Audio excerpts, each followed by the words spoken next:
Welcome to the Board Game Snobs podcast. Critically harsh reviews with a touch of class.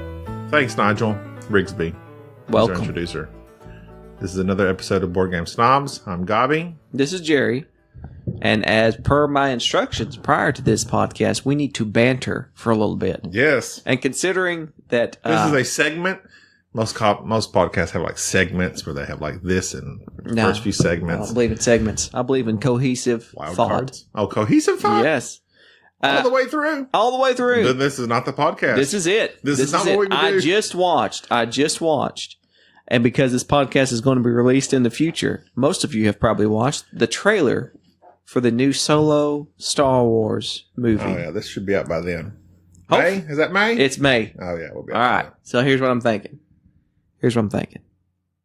Solo board gaming. Solo the movie. Yeah. Link engaged. Go. Segway. No, I think that might be good. Oh, really? You're changing your tune? Yes, I should close the windows. Me and my wife, ever since we were dating prior before we were married. We've always went to the Star Wars movies together. I would hope you date prior to when we were married and not after you were married. It wasn't arranged. It's an arranged marriage. But we would just go to the Star Wars movies. So every year when the new Star Wars has come out, we've always gone down to somewhere nice, spend the night, watch the Star Wars things and all that. And we made a big deal about it. And so I've always been excited about the past three Star Wars, Force Awakens, even Rogue One. I was very excited about Rogue One. The episodes, you say? Yes. Oh, even Rogue One. Even Rogue One. I was excited, super excited, and it kind of you were disappointed. There's disappointment. Thusly thereafter. It was. I watched it and thought it was the greatest thing ever. When you watched Rogue One? When I watched Rogue One, I walked out and I said, "Man, I loved it." I mean, I was beyond excited. And then, like on the drive home, I'm going, what was the name of the lead character? What was that guy's? All I could remember was the robot. Forrest Whitaker? Yeah. I love Forrest Whitaker. Do you really? Yes. He's inspirational to me because Forrest Whitaker just shows up and he plays Forrest Whitaker. No, he's terrible in everything. Anyways, and so I've not been excited for Solo at all. And now that I've seen the trailer for it and I got to thinking, this is it. This might be it. They may have actually done just a solid action movie. No Jedi, no craziness, just straight up fun, solid action in the Star Wars universe. I hope they did, but I don't. I have zero hope that it is, but I have now. Rogue One was passable. It was a fine movie. The Last Jedi was the best. Agree to disagree. Okay. You say you hate that phrase, don't you? I hate that phrase. Agree. We agree. To disagree. That makes no sense. It means I'm not going to fight you on this. Fight me, bro. We're done fighting. Fight me, bro. I'm going to take my shirt off. Jerry is now topless. Star Wars Rebellion. Uh-oh. I recently bought the expansion. Uh-oh. I read through the expansion. I sat down and played the game with Enrique. Mistake. Yeah. Trying to teach Enrique the game. Number one, the Star Wars Rebellion expansion. It fixes the combat. The combat in Rebellion sucks. Number two, Star Wars Rebellion. It's gone up in my book. I like it. I like it a lot. I like it more than what I thought I did. Matter of fact, if you're not familiar with Star Wars Rebellion, it's the game of the Rebels and the Imperials and the Rebel players hiding his base and the Imperial players jumping around the universe or the galaxy looking for said Rebel base. Very back and forth, very strategic, very long. But despite that, the first two games of Rebellion that I ever played with it was with Gabi. Gabi was a Rebel player, played it, found his base. I blew him up. I loved it. Second game we played, he pulled off the Death Star run with his X-Wing and blew up my... Princess Leia was flying it. No, she wasn't. Yes, she was. She was in the X-Wing. She was. No, I know. She most certainly was. No, I think she was floating outside the X-Wing. And someone else blew it up. She was just floating around. Okay. Oh, speaking of spoiler alert. Speaking of which, yeah. Oh, I redlined on that. I rewatched Last Jedi. Yeah. And? I found myself liking it much more on the rewatch. You did? I love it. Now, this may be part of the deal. When I watched it the first time, it was in that studio movie grill. Oh, yeah, you had the bad the service experience. there was terrible because they kept coming up to me, asking me questions, talking to me, taking my order. And it's my own fault for going to a studio movie grill to watch Last Jedi. Yeah. But I thought they would be more incognito.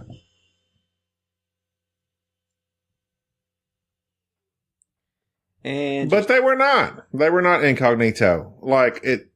Very important points of the movie, they would come up to me and ask me questions. And unfortunately, we had mispaid somehow or another. And they came up literally at the end of the movie. Because when I rewatched it on video or digital, that's old school. When I rewatched it on digital, I completely missed when Luke, not when he disappeared and his cloak fell. No, yeah, before that. When he looked up and saw the binary suns, right before he dies, you're looking at me with dead, cold eyes. I'm expecting you to yes, I know what you're talking about. Did Luke die? When he was on the rock and right before he disappears. No, he got beamed up.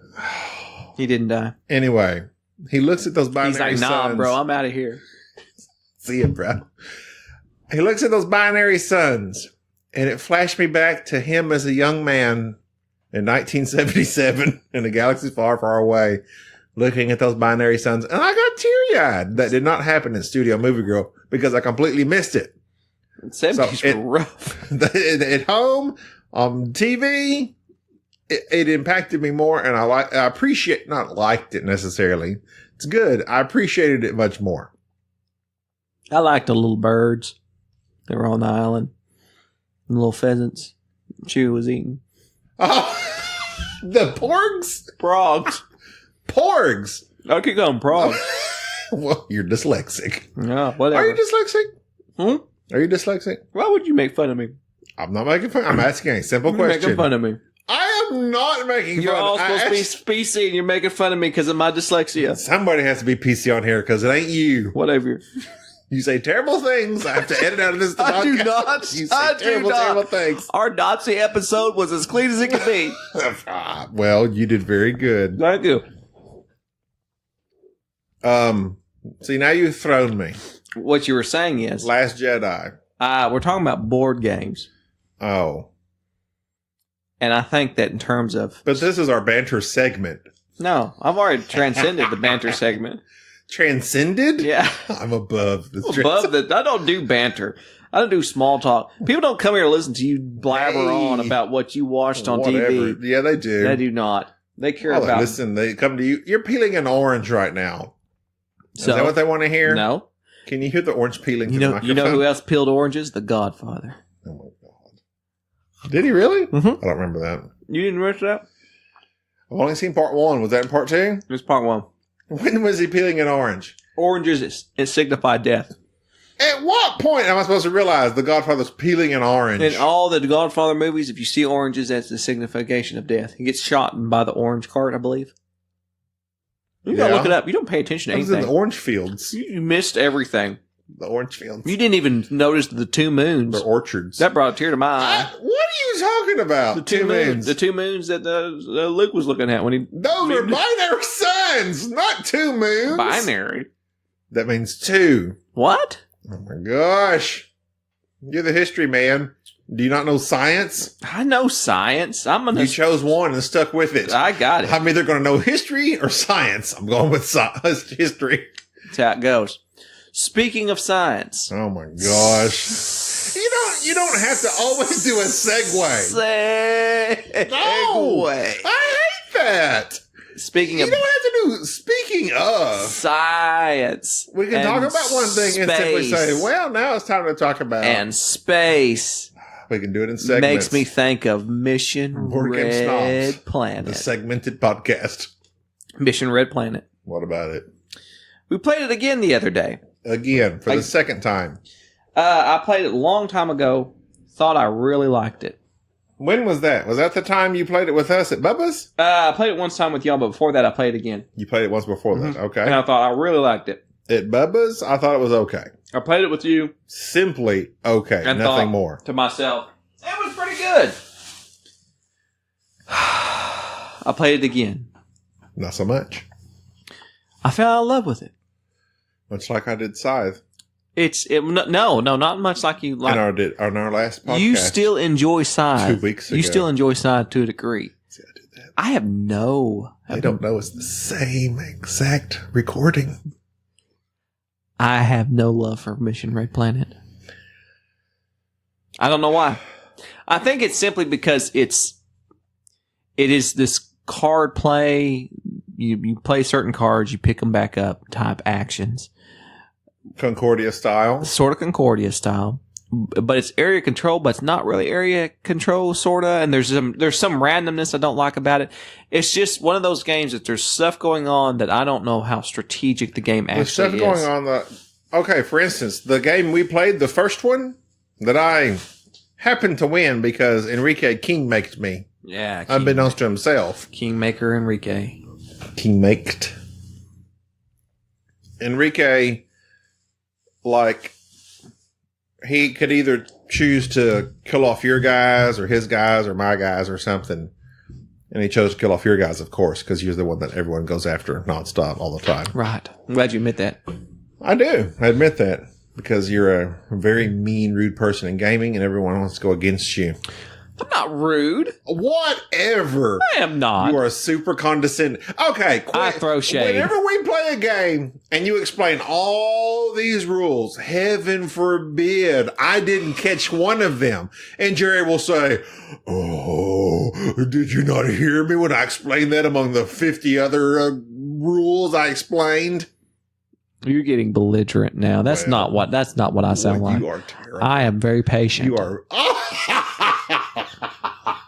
You are anything but patient. Whatever. But patient. But patient. That's a proctologist.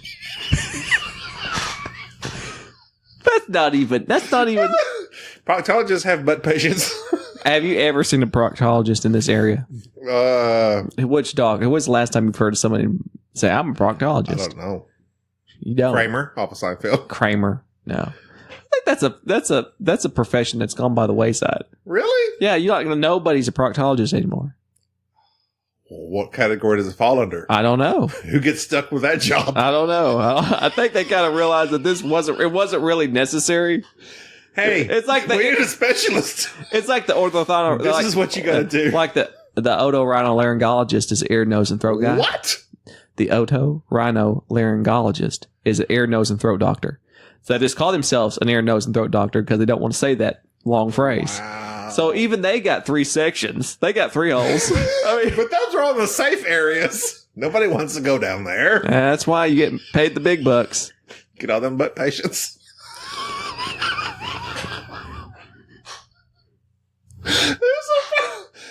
You're right, though. I do not know of a single proctologist in practice right now. They've all went out of business. They're all on sitcoms. Yeah, that's where they exist. Yeah, business went down the crapper.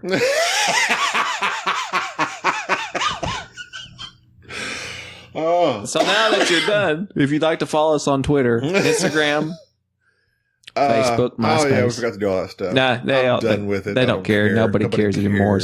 I did see the other day, looking over just various games that I've been wanting to play again. Oh. No. I'll back up because we did play Sangrata for the first time. I played Sangrata for the first time with you. I loved it more than I thought I would. Oh, I was about to say, you loved it. I did. And I think, and it's very abstract and it's very nice looking and it makes me want to play Azul. I do want to play Azul. Okay. I played Sagrada. I played it solo. Interesting. It's not necessarily something I want to tackle nonstop because you just are fighting against the dice you put up there on the round tracker. Dice fighting. It's Sudoku. Yeah. It is Sudoku. Bubba wouldn't like it. Bubba does not like Sudoku. Speaking of games that you kind of solo games, I attempted to learn Star Trek Frontiers, which is a co-op, semi-co-op solo game. And if you're familiar with Mage Knight, Star Trek Frontiers is just a retheming of Mage Knight. Mage Knight has one of the most comprehensive rule books, very convoluted, lots of rules. I figured, okay, Star Trek, I'll be able to read through this. You'll understand. I understand it. Klingons. Speaking of it might as well have been written in Klingon. It looked like I'd rather gone to a Klingon proctologist than play Star Trek Frontiers. I'm just say that right now. Kablah! There's a joke somewhere there. I'll find it here in a minute. I think we did it. And we already did it. Brings me to solo games. I bought this game specifically because I heard it was a really good solo. Going through the rules and realizing all the issues that you had to set up everything and I've never read a rule book where it basically comes out and says, this is a very complicated game. This is straight up complicated. You're going to have all these different moving parts that you're going to have to pay attention to. So I read through the rule book. I set it up. I messed around with it and realized that I can see why some people would like this, but it kind of kills the theme for me. It's like the complication of everything I'm doing. It sucked away the immersiveness of it. Like I want to be engrossed in it. I don't have to want to be thinking about all these various rules and mechanisms. I want to be enjoying the game, and I can't truly enjoy a game unless I feel like I'm comfortable with the rules all the way. I packed it up and I played Coffee Roasters. I straight up packed it up. I drug out Coffee Roasters. I played 3 games of Coffee Roasters and realized how much I love Coffee Roasters and how much I love solo games that are either light to medium weight, that are easy to understand. I don't enjoy like Onirum. I have like the app for that. I played it. It's on my phone several times. It's fun. It's a time killer. But games that are solo games that I have learned the rules for and I feel comfortable for, like Robinson Crusoe. It took me a long time to learn the rules for Robinson Crusoe. Yeah. One of my favorite solo games. Coffee Roasters, one of my favorite solo games. I think that instead of being caught up in the complexity of rules and people thinking a game is good just because it's complicated and it's got a lot of mechanisms, rather than just thinking that adds to the game, just appreciate a nice, smooth game that you don't have to worry about missing a rule or having to spend a complete afternoon trying to learn the game and spend half the time on BGG looking up misinterpreted rules. Well, that's the way we feel about games in general, though. That's why we prefer Barony to Exodus. I like Exodus. Oh, no. I take that back. I don't like Exodus. I was going to tell you that the other day. I love Eclipse. Yes. I don't like Exodus. We played it once. I know. We have all the expansion stuff. We bought 2 expansions to it. And we literally have the big box full of all that crap. I'm not interested in it. And you handed it to me and said, here you go. I'm not interested in it anymore. I'm like completely sold out of it. I would rather it does have a solo in there. One of these days when I'm out of a job, I'll learn to play. Well, you go ahead because I'm out of it. Just like you will Frontiers. No. I put it up for sale. You can play Frontiers 2-player, right? You can play it, yeah. It's like 1 to 5. But Mage Knight's like known for being solo. Yeah, well, it's co-op, I believe. But yeah, it's known for its solo. And it's just... it's too much. I like a nice, smooth, intuitive game. And there's just not that many around these days. No. Royals. I was like, we had a house full of visitors the other day. They said they came into my room. They were impressed with all my games. I said, these are me and Jerry's games, about half and half. I think we got about 80 games in here. And the go-to game I said that twice. The game we go to teach new players, Royals. It's just tough to beat. It's so simple to teach. And I literally taught it in 5 minutes. I set it up. I said, okay, when you start off the game, you're going after these points. A little further in the game, you're going after the country points. Then at the end of the period, whoever has the most influence, which is these deals over here, they get these points. That's round 1. That's it. That's the game. Taught it. We played. They loved it. I also played King is Dead with them. 3-player. Love King is Dead. My wife came in, made Royals a 4-player game. King is Dead, 3 players. If there's two people, if it's me and two people that don't game, but they're interested in it, King is Dead is the game. Yeah. By Osprey Games, that's the one I'm going to break out.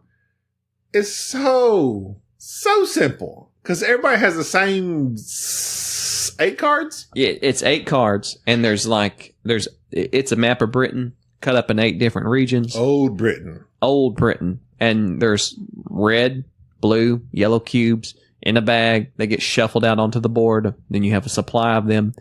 You play these 8 cards, and these 8 cards allow you to manipulate the board. Move cubes around the board is all you're doing. And at the end of the game, after those 8 provinces have been resolved one at a time, you see which color won the most regions, whether it be blue, red, or yellow. And then you look and see if you have the most support of that clan. And the way you get support is that when you play a card and you shuffle cubes around, you take a cube off the board. So if I take a bunch of yellow cubes off the board, thus I have supported yellow the most. But in gaining their support, you're taking their cubes off the board. Right. And thus they need majority on the board to argue. So it's a very, it'll break your brain. It will break your brain, and I love it. That's never what won he told me. it. Never won it. It's one of those few games I've never win. Enrique, we played it 3 players with Enrique. He has it out for Jerry. So he removed something or other, which gave me the game. He does that. He does that all the time. That's why he's not on the show now. He's been kicked He's been kicked off the show. He's just not on the show because he's not here. He has to take school lessons that he doesn't take when he should. Yeah, there you go. Anyways. Hold on. What's the other one I meant to say? Ponzi scheme. Oh, Ponzi scheme. Okay. TMG games. Beer? I will here in a minute. I got to talk about Ponzi scheme. Then I'll drink me another beer. Okay. Ponzi scheme by TMG Games. I've been looking for this game for a long time. Ever since a certain somebody named Jason Levine said it was one of his favorite economic games. Ponzi scheme is a Ponzi scheme. There are cards out on the board for which you take. You get said money, and then you put it on your own personal little wheel. And every time a turn is over, you turn the wheel slowly. And every time it rotates around to one of your investments, you have to pay back the interest or pay back whatever, pay back the investment to the investors. So basically, you're literally taking money to pay people back, just like in a real Ponzi scheme. Yeah. You're taking other people's money to pay back other people. And you do this over and over and over throughout the game until one person bankrupts. And when they bankrupt, they lose the game completely. And they're out. They're completely dead. The game stops. Which was Enrique this time. Which is Enrique by the skin of our teeth. I was about to go out as well. The best mechanism in the game is that when you take a tile, an industry tile, those are your victory points. And you have to have, the more you have, the more victory points you get. You offer people money during a certain stage of the game for their victory tiles. And money's all super secret. So you put this money in this little pouch and you offer that money to the other player. The player has 2 choices. They can either take the money, give you the tile, or they pay you that amount of money and you take one of their tiles. That is one of the best mechanisms in an economic game I've come across in a long time. It sounds kind of hinky, but when you play it, and you play it with all the other rules that are taking place with Ponzi scheme, you realize just how smart that is. Because if I offer you too little for a tile, then you're just going to buy that. You're just going to give me that money. You're just going to end up, if I offer you $7, you're just going to stick $7 into the pouch, hand me the pouch back, and take one of my tiles. If I offer you too much, you're just going to take my money, give me a tile. And perhaps I've overpaid, and now I can't pay back my investors. I loved Ponzi scheme. Really? I sat about it and thought about it. Even though I lost, you won. Sat about it? I sat around. I sat around thinking about it. You won. I did horrible in that game. I almost lost the game. I sat there and realized it ate me alive. Thinking of the strategy with it, how smart it is. Now, it's very smart. That's why I won. Would I recommend this game to anybody? Absolutely not. What do you mean? I would not slap our approval on it just because I think there's only a certain amount of people that will truly enjoy this game. I don't think that everybody who picks this game up is going to understand the percentages of the loans and all that. I just don't. It was super easy to learn. The rule book's excellent. Now, you said you'll give an approval to games you will play again. No. I give approval to games that I think everybody will like. That's not what you said. No, it is what I said. I don't remember you saying that. Yeah, well, that's because you're 3 beers in. No, I don't think you said that. Yeah, I don't. I'm not gonna. Do you like the game? Like it? Really do. Do you love it? It's up there. It's not top 10, I don't think, but it's up there. It rivals Stockpile as one of my favorite economic games. It's economic. Stockpile's bidding. This really isn't a. Well, it is bidding. It's kind of sort of bidding. It is kind of sort of bidding. What do they call that? Your clandestine. Yeah, move? clandestine action. Your clandestine bidding. I enjoyed it a lot. But you won it. Yeah, I won. I played very middle of the road. Like, I didn't offer people crazy clandestine moves. I don't know. It was one I enjoyed, but it's not something I'm clamoring to get back to. Like, next time, do I like it better than Stockpile? Yes. You do? Yes. You like it better than Stockpile? Yes. I feel sorry now, all the games of Stockpile you suffered through that I thought you enjoyed it. Stockpile is okay. Really? I'm not that crazy. You're more into the Wall Street money stuff. I love Stockpile. I know you do. Cannot believe. But I would rather play, okay, we said this last time. I'd rather play Modern Art, which is a bidding game. I'd rather play Ponzi Scheme, which is kind of sort of bidding. I'd rather play Airlines Europe than Stockpile. Really? Yeah. I didn't realize it was that far down. Yeah. It just doesn't really do it for me. Huh. Why? I do not know. I love Stockpile. I know you do. Believe me, I know you do. It makes me so happy. What about, okay, we're going to say this is how you just go from one thing to another without a segue. I don't know if I can do this. Go ahead. Speaking of spices in the Mediterranean, Concordia, we played that for the about 4th time. You played it for the 4th time. Okay, you've played it. You've played it more? Yeah. I play games without you all the time. I just don't tell Who you. did you play it with? I don't want to say. Who were they? I don't want to tell you. Why not? Because you'll get upset. Well, you played it with me. Again, much like King is Dead. And you won. For some reason, I continue to win. You continue to win Concordia. Accordingly. I enjoy Concordia. it. It's okay. Jerry loves Concordia. I bought the Salsa expansion. It's very simple. It's a very simple game. Salsa Concordia. You did? Salsa. Yeah, it's on your shelf right below you. Oh. I bought it because I want to play with the expansion, add some new stuff to it, and another new map.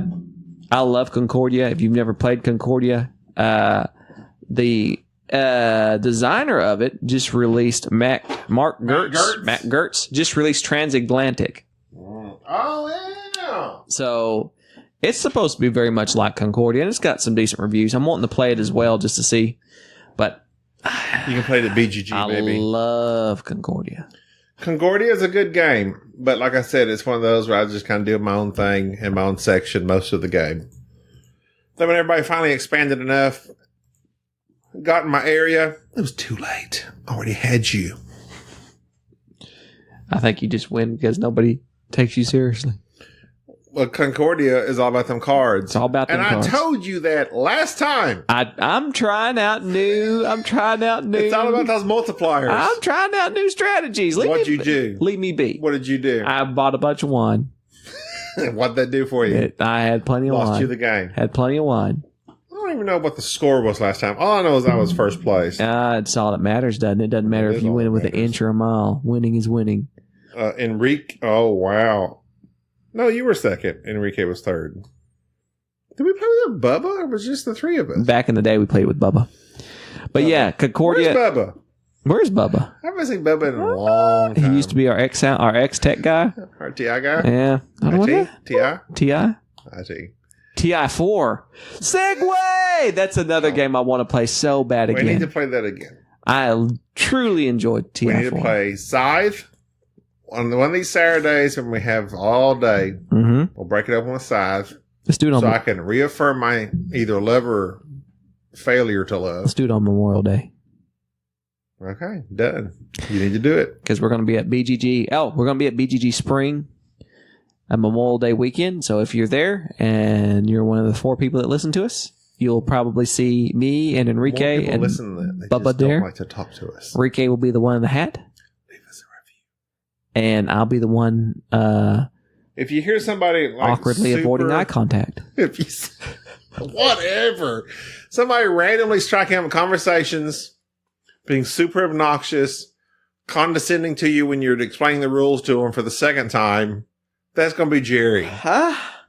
What'd you say? No. And if you hear somebody that has not understood anything the previous line and keeps saying, sorry, I'm stupid, that's Enrique.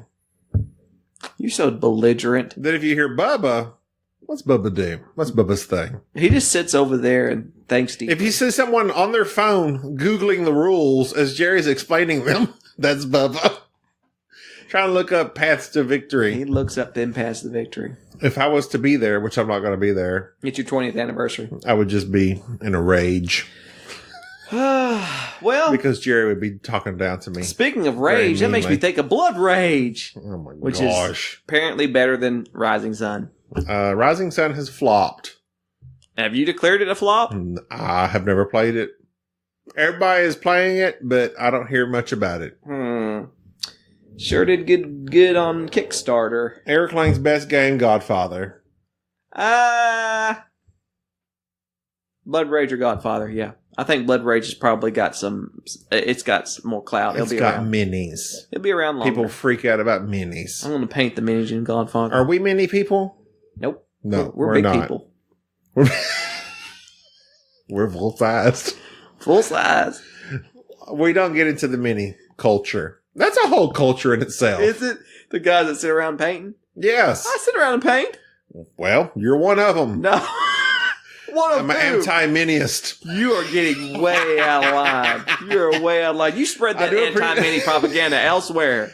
I do appreciate your anachrony. They're nice. Figures, though. I know. They are. And your side minis were nice, too. Even though we'll never play it again. Look pretty good. In a year when we play it again, I've completely forgotten everything for the 4th time. Well, I don't know. I don't know about that. I do Royals, I explained it like that. That's how easy that game is.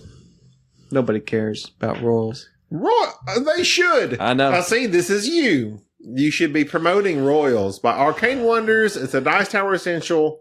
That's Tom's business. Purchase. It is. Well, why ain't Tom out there blowing Royals to horn? He does, but he's got a new game out called Viral. Oh. That's their new essential. I haven't played it. I think it's pretty similar to Royals, except you're a virus. I'd rather be a royal person than a virus. You're a virus. Does it have minis? You're a virus to me. Does it have minis? Clam diddly. I'm done. No! I'm done. It's only been 35 minutes. I'm done. That's all I need. All our stuff is short. We need to lengthen it. No. Yes. That's what you think. That's not what I think. I don't think that. I think that I am... What about Lorenzo e Magnifico? You forgot to talk about that. I didn't forget to talk about it. You know why? Because forgot to talk Lorenzo about it. is always in my heart. Where's it? Worker placements, where's it at? It's up there. It's probably the best Euro. See? That's a big deal. It's huge. It's not miniature. Let's not make it too big. It's big. I love Lorenzo. We played Lorenzo at Magnifico 2 times within 2 days. And loved it each time. Did we do a 2-player and then 3-player? Yeah, just to mess around with it, see if it changed. It's better with more people. Jerry is... Get big people to play it with you. Not many people. Not little... He has declared it better than Viticulture. I have. Which he used to crow about, but now he's like, oh, the visitor cards are blah, blah, blah, too random. I think when you keep saying many people are going to start thinking that you have something against little people. And when I say little people, I mean people who are affected by dwarfism. I cannot think of the actual PC term, but you need to retract all your statements about people who paint miniatures, short people, paint miniatures, and just people with dwarfism. I have nothing against short people because my dad is very short. He is, isn't he? He's like 5'3", 5'2". What happened there? I got my mama's side of the genes, so therefore I'm extra large, unfortunately. I wish I was his size, though, because he's like a small little Chilean that runs around He's 125 pounds. 135 pounds. Oh. And he's been 135 pounds for the past 50 years. I haven't maintained within 5 pounds of my weight in 6 months. I can't do it. Your thigh is bigger than 135 pounds. Good Lord. My dad sings Spanish songs. I recorded them. I think we should outro with that. There you go. That's what we do. If anyone's from the Moraga family to your family. My dad has talent. I have no talent. Yeah. You know what my talent is? Drinking. Not listening to my rules explanations. Well, somebody got to tune you out. Thinking you're expert on things you ain't expert about. Whatever. Yeah. I know what I'm talking about if I know what I'm talking about. You don't know what you're talking about. I do know what I'm talking about. Whatever. You are just terrible at explaining. Now, I'm about to done here. This is what you do at explaining. What? You rattle off a bunch of crap because you understand it. Because I'm there, yeah. Yeah? Yeah. But then if, God forbid, I did not catch something and I have to ask you, excuse me, sir, what did you say? Oh my God, did you not listen what I just said? The reason is I will bring it to your attention and I'll say, look, this is important. You need to listen to this. No, you will not say that. This is how combat works. And then as soon as I'm done, you'll say, wait a minute, how does combat works? And that's what I want to strangle you. Well, you should be more clear. I'm clear. Because you don't say that. I'm crystal. No, you are not crystal. You're mud. I'm not going to fight with you. What, you're doing it right now? I'm not. But you're doing it. In my mind, I've won. In your mind. And that's all that counts. No. I live in my heart. Okay, so what about our game of not played stuff? I don't talk about our it. shelf of not played stuff. I don't talk about it. We have 16 games that have not been played, of which are, I will list just a few. Santiago. It's an older game. Black Gold. Steam. Older game. Martin Wallace, love you. Walled City. Interesting. Lancaster. Want to play it? Archipelago. Really want to play it. Armageddon by Queen. Don't want to play it. Nations the Dice Game. Through the Ages. Working on it. Star Wars Armada. I love X-Wing. Railways of the World. I want to get around. The many Jack the Ripper Sherlock Holmes games. Yeah. And whatever that last one is. Serenissima. Never even heard of it. It's an old boat game. Because I just wanted to play it because I wanted to be like, I'm on a boat. Sounds exciting. Well, you know what we should do? Is it a pirate game or are you just on a boat? Any game for which you have a boat, you can be a pirate. Is it the Love Boat? That wasn't a pirate boat, but it could have been a boat. A pirate boat. I don't know. All right. Well, I'm Jerry. I'm done. Oh, we're done now? I'm done. You've upset me so much. Okay. Well, wait. Hold on. Just a few more seconds. We'll be at 40 minutes. But after cutting it, we won't be. After editing out, my wife busted again saying, I need to move out the washing machine. All right. Edit this out. Peace out. Jerry's still talking. Jerry, come back. Jerry's walking away with his beer glass in hand. Empty. I want to continue all by myself. Hey, everybody. This is Gabby talking all by myself. I represent the Board Game Snobs. But I guess the show's over. Jerry's checked out. We have nothing further to say. We've talked about the games we're going to talk about. Well, please leave us a review. Go to Apple, iTunes, whatever it's called now, Apple Podcasts. Just say, leave us a review. Say, hey, we kind of like these guys. They're okay in my book. Leave us, write us an email. Instagram. We did have somebody on Instagram respond to us, so we appreciate that. If I had it pulled up right now, I would shout you out. Is that a thing we do? Shout people out? Let's see if I can find it real quick. Jerry's not in here, so I can do what I want. Jerry's not the boss of me. Hold. Okay, well, I can't find it. I'm panicking. Twitter, Board Game Snobs. Instagram, Board Game Snobs. Gmail, boardgamesnobs@gmail. Podbean is our host. You can listen to us directly from there. Apple iTunes, Stitcher, Overcast, Google, Spotify. We're now on Spotify. Board Game Snobs. Give us a listen. Well, if you're listening to this, you've already listened. Give us a review. Contact us. Let us know you love us. We need that. We need positive reinforcement. I do, especially because I did with Jerry. All right.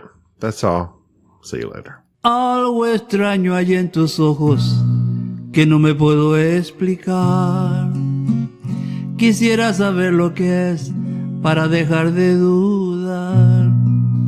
Veo en ellos la ilusión, veo en ellos algo raro y no puedo divisar aquel amor que tanto he soñado. Con tu triste mirar, tú me dices tantas cosas que no quisiera pensar que eres una caprichosa. Tengo miedo que sea un capricho que lleves en tu corazón,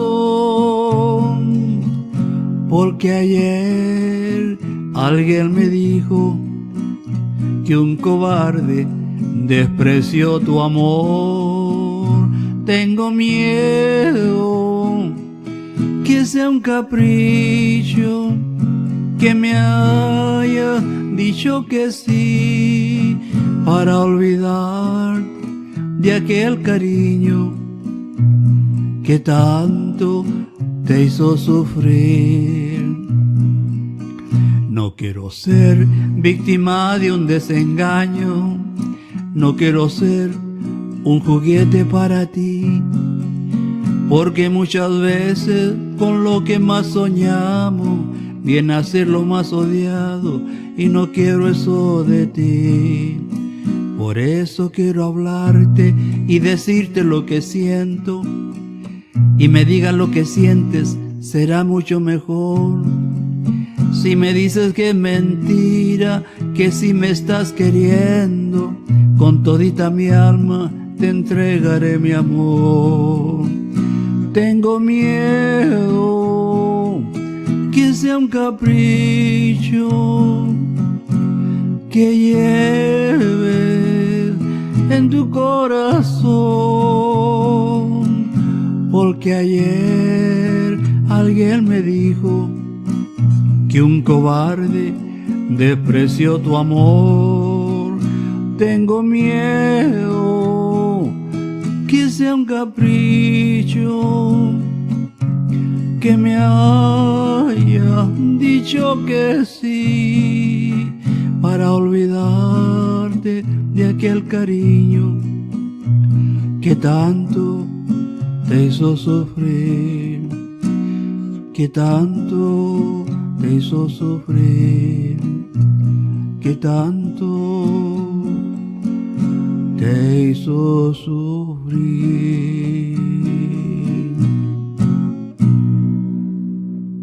That's it.